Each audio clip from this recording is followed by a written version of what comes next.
محسن داوڑ نے اپنی تقریر میں کل کہا پشتون تحفظ موومنٹ کے قائد منظور پشتین کو اس لیے گرفتار کیا، اس پر الزام وہی تھا جو محمود اچکزئی، ولی خان اسفندیار، ولی باچاخان، اختر مینگل، خیر بخش مری، جی ایم سعید اور ذوالفقار علی بٹو اور فاطمہ جناح پر لگا تھا۔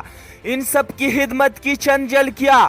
باچاخان پاکستان بننے سے پہلے قائد اعظم محمد علی جناح کے خلاف گاندھی کا ساتھ دیا تھا اور پاکستان کا مخالف تھا۔ باچاخان نے پختونوں کو انڈیا کے ساتھ الحاق کرنے کا کہا، جو کہ پختونوں نے مسترد کر دیا۔ اس کے بعد پاکستان انڈیا کی تقسیم کے بعد پختونستان کا نعرہ لگا کر بہت سے نوجوانوں کو تباہ برباد کیا، مرنے تک پاکستان کا مخالف رہا اور دفن بھی افغانستان میں ہونا گوارا کیا۔ یہ تھی باچاخان کی خدمت پاکستان کے لیے۔ ولی خان نے روس سے مل کر پاکستان مخالف منصوبہ بندی کی، پختون زلمی نامی دہشت گرد تنظیم بنائی اور حملے شروع کر دیے، اسلام اور پاکستان کا مخالف رہا۔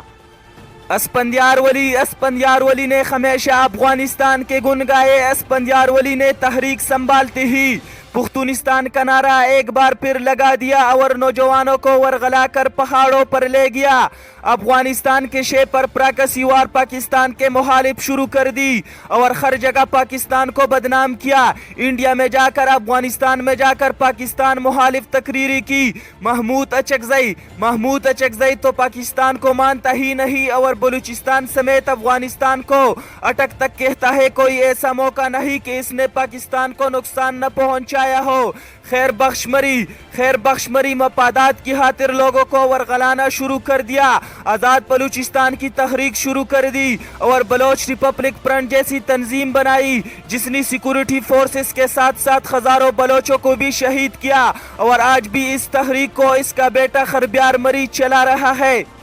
اختر مینگل اس کا بھائی ایک دہشت گرد تنظیم چلا رہا ہے۔ اس نے کبھی نہیں کہا کہ اس کو گرفتار کرو۔ اس کے بھائی نے ہزاروں فوجی شہید کر دیے، آج تک اس کی منہ سے مذمت نہیں نکلی۔ اربوں روپے فنڈ ہڑپ کیے، جواب مانگا تو علیحدگی کی دھمکیاں دی۔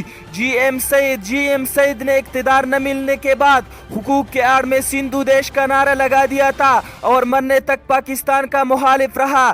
ذوالفقار علی بٹو کو آج تک کسی نے غدار نہیں کہا، البتہ بنگلہ دیش بنانے میں اہم کردار ادا کیا۔ ادھر ہم ادھر تم کا نعرہ بٹو نے لگایا۔ اقتدار میں آتے ہی سندھ پنجاب کے ساری صنعتوں پر قبضہ کیا یا حصہ مانگا، بہت سے صنعتکاروں کو اغوا کر کے مار دیا۔ اسی دن سے آج تک ہم آگے جانے کی بجائے پیچھے گئے ہیں۔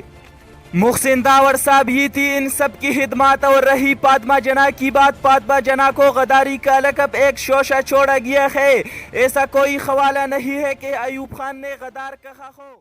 مزید اس طرح ویڈیو دیکھنے کے لیے آپ ہمارے پیج پاکستان چینل کو لائک کیجئے اور اس کے ساتھ یوٹیوب چینل کو بھی سبسکرائب کیجئے تاکہ ہر آنے والی ویڈیو آپ کو آسانی سے مل سکے۔